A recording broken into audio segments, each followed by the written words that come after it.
Bonjour à tous, j'espère que vous allez bien. Donc aujourd'hui, je voudrais revenir sur le stockage d'énergie frigorifique. Lors d'une vidéo précédente, je vous ai fait une présentation des systèmes de stockage sensibles. Donc je voudrais aujourd'hui vous parler des systèmes de stockage latents. Donc, pour rappel, un système de stockage d'énergie dispose de deux boucles, une boucle primaire et une boucle secondaire. La primaire, c'est celle qui est constituée par la production et le stockage, et puis la secondaire, donc ça sera le déstockage et la distribution. Ce qui ne nous empêchera pas donc de passer directement d'une production à une distribution. Donc je ne reviens pas sur le système à charge sensible, où on a vu donc comment dimensionner le ballon et puis les différentes configurations de ballons série ou parallèle. Donc je viens directement donc au système qui nous intéresse aujourd'hui, c'est-à-dire charge latente. Donc deux technos principales, fonte externe et fonte interne. Donc fonte externe, on retrouve une herse. Donc voilà, c'est une piscine dans laquelle on vient ici plonger un échangeur. L'échangeur dans lequel on fait circuler soit un frigo-porteur, soit un HFC, soit un flux naturel. Voilà, et donc du coup, pour améliorer la prise en glace, la fabrication du manchon de glace autour des tubes, eh bien on vient ici brasser l'eau. Ici on a un agitateur, et puis on peut dans certains cas avoir une rampe de pulvérisation d'air comprimé, donc une espèce d'ébullition qui améliore l'échange thermique, donc la prise en glace, donc la fabrication du manchon. Voilà donc pour le premier système. Deuxième système, eh bien c'est le ruisseleur. Donc en fait on vient ici prendre de l'eau qu'on fait ruisseler sur une plaque. Alors quand c'est du sensible, la température de la plaque est supérieure à 0 degré, et donc on fait du stockage sensible. Donc on refroidit l'eau ici dans le stockage, et quand c'est du latent, bien, la température de la plaque est négative et on vient fabriquer de la glace. Et à un moment donné, on vient dégivrer les plaques en injectant des gaz chauds, et donc la glace collée sur les plaques se décolle et tombe dans le système de stockage. Ce qui nous garantit derrière ici une température de départ vers le process, qui est adaptée au process. Et donc l'eau qui revient et bien ici sera refroidie par la fonte ici de la glace qui est stockée dans le mélange. Voilà pour ce qui est du ruisseleur. Et puis un autre système qui est le système donc à fonte interne. Et donc là ici je vous présente les modules Christopia. Donc ici hop, voilà. Donc comment c'est fait? Eh bien c'est une enveloppe dans laquelle on a emprisonner une solution technique dont la température de changement d'état, qui va changer d'état en fonction de la température du frigo-porteur qui passera autour. Et donc cette température de changement d'état dépend aussi de ce qu'il y a à l'intérieur. Je reviendrai dessus tout à l'heure. Voilà pour les systèmes de stockage, les deux technos principales. Alors, maintenant qu'on sait donc on connaît les technos, eh bien, il faut qu'on définisse les puissances installées et les systèmes de stockage dont on aura besoin. Donc il faut qu'on parte de l'histogramme des besoins. Donc du coup, qu'est-ce que c'est que l'histogramme des besoins? En fait, c'est l'évolution des puissances en fonction du temps. Donc là ici, je vous mets un histogramme d'un supermarché. Alors attention, c'est pas l'histogramme des puissances frigorifiques. Et là ici, c'est les puissances appelées. Donc là ici, c'est juste pour vous montrer ce que c'est qu'un histogramme. On retrouve ici les différentes utilisations de notre supermarché en question. Et puis donc là ici, on voit bien en mauve l'évolution de la puissance frigorifique électrique absorbée donc des compresseurs du négatif, avec ici un pic pour le premier dégivrage, un pic pour le deuxième dégivrage, puissance, un pic troisième, et puis un pic quatrième dégivrage. Et puis en plus clair là, c'est la puissance appelée des compresseurs frigorifiques du positif. Avec ici donc puissance le dimanche, la nuit pardon, puis là ici le jour, puis la nuit, le jour, enfin voilà, et puis avec ici on retrouve les pics de dégivrage. Voilà.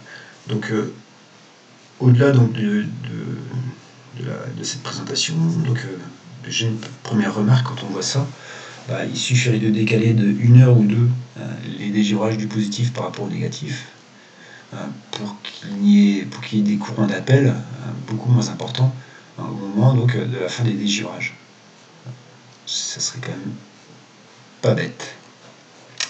Voilà pour un premier histogramme. Deuxième histogramme, voilà, c'est chez un...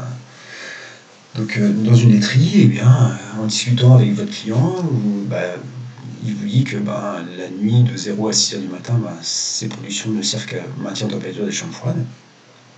Puis à 6 heures du matin, il démarre un tunnel et donc sa puissance augmente. Et puis à 12 heures, il démarre un autre tunnel, donc du coup, voilà, il passe à 600 kW frigo, donc maxi. Et puis à 18 heures, il arrête ces deux tunnels et il revient donc à 200 kW.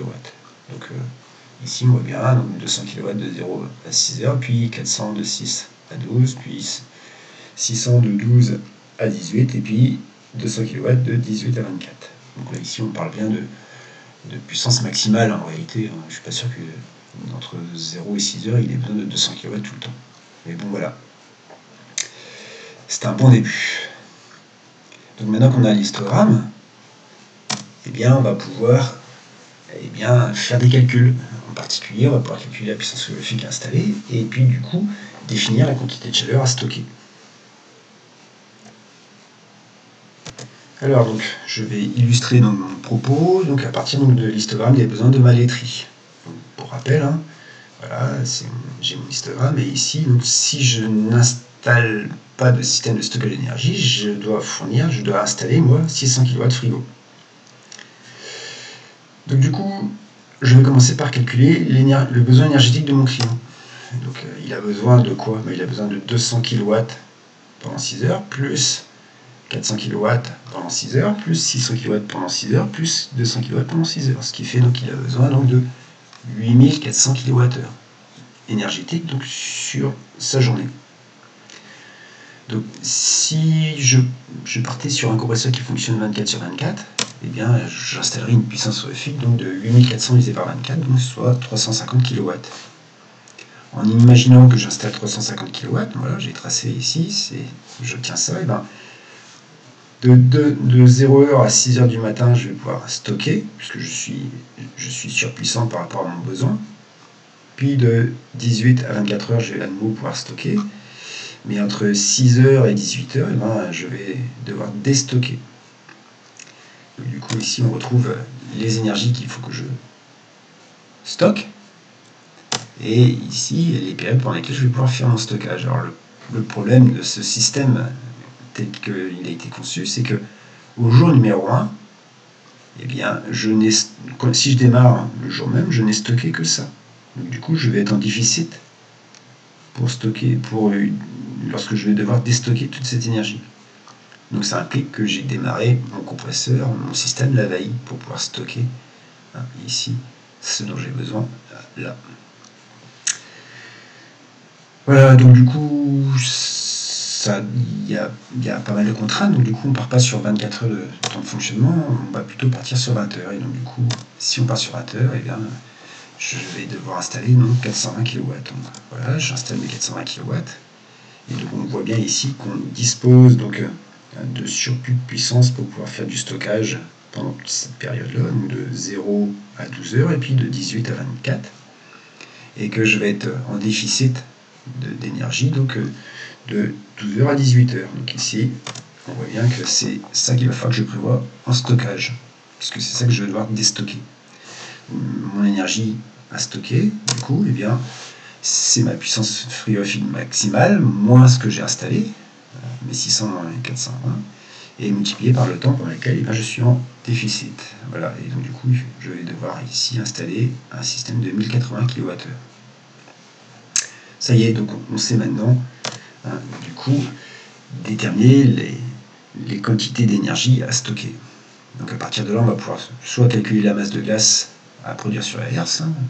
Pour rappel, la chaleur latente de fusion de la glace, c'est 333 kJ par kg.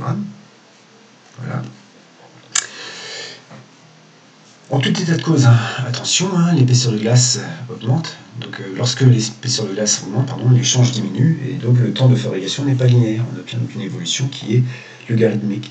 Donc on va très rapidement fabriquer un manchon de glace, mais les millimètres supplémentaires pour atteindre 35 mm vont être énergivores et prendre beaucoup de temps.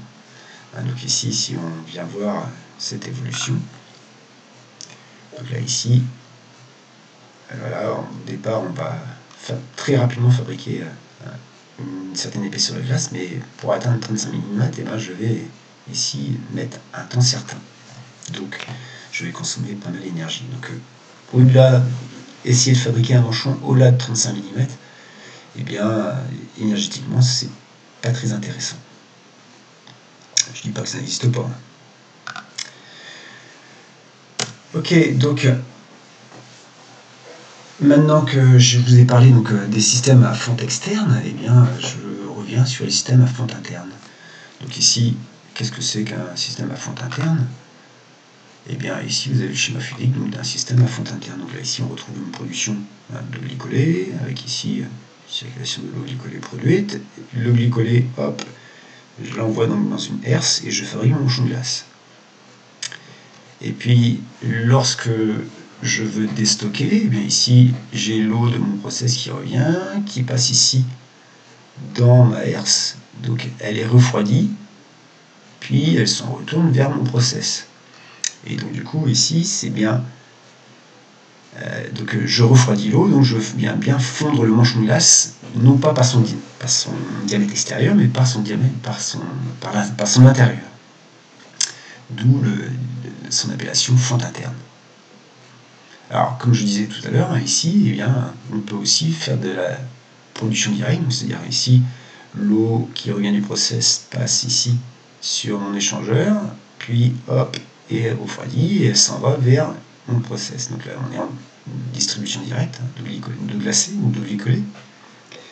Et on peut venir déstocker, puisque l'eau qui revient du process viendra ici, hop, passera, donc sera refroidie, puis elle partira vers le process. Donc ici, pourquoi pas, stockage et distribution directe.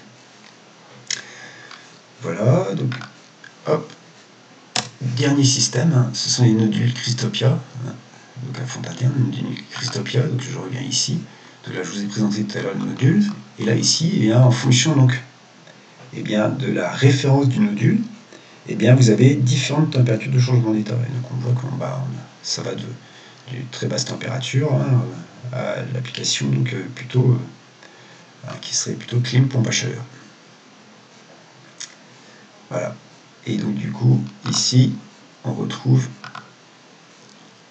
le schéma de principe du système avec donc ici le chiller. On vient ici refroidir l'eau glycolée produite, hop, vient là, et là on fait bien du stockage d'énergie. Lorsqu'on est en production et distribution directe, eh bien l'eau ici est refroidie par le chiller et est envoyée ici sur le process. Et puis lorsqu'on est en déstockage, eh bien hop, ici l'eau revient, passe ici autour des nodules, donc est refroidie par la fonte des nodules, enfin des solutions électriques qu'il y a dans les nodules, et donc du coup hop, l'eau est renvoyée sur le process. Voilà. Et pour finir, donc, eh bien, la doc Christopia, où on voit le schéma de principe que je viens de vous présenter, avec donc les différentes configurations possibles.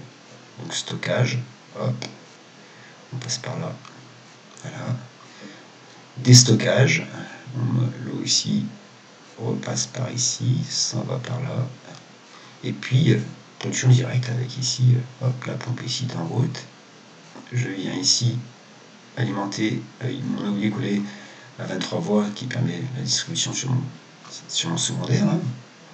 Et je peux aussi aller alimenter mon système de stockage. Donc je peux aussi continuer à stocker l'énergie tout en continuant à distribuer directement. Voilà les différents systèmes de stockage que nous avons à notre disposition au Free West. Voilà, je vous souhaite une bonne fin de journée.